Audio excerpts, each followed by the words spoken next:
Meanwhile, on the day that we hit 190,000 dead in the United States because of COVID-19, we just learned from the Washington Post columnist Bob Woodward that the President of the United States has admitted on tape in February he knew about COVID-19 that had passed through the air.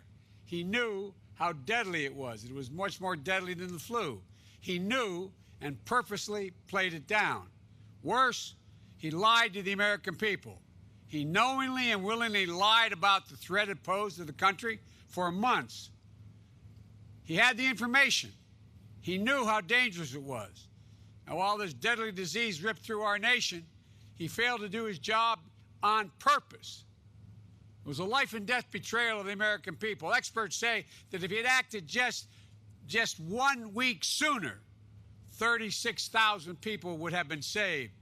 If he acted 2 weeks sooner, back in March, 54,000 lives would have been spared in March and April alone. You know, his failure has not only cost lives, it sent our economy in a tailspin. It cost millions more in American livelihoods. This is a recession created by Donald Trump's negligence, and he is unfit for this job as a consequence of it. How many schools aren't open right now? How many kids are starting the new school year the same way they ended the last one, at home?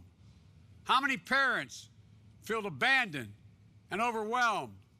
How many frontline workers are exhausted and pushed to their limits?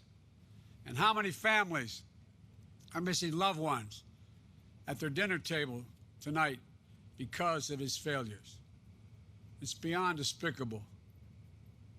It's a dereliction of duty. It's a disgrace. We're going to hear a lot more about this, I'm sure, not just from me, but from the news media and a lot of others. But I want to ask you one simple question. What's the value of a promise? What's it worth? What's the worth of a woman or man's word, of a president's word, if it's not matched with action?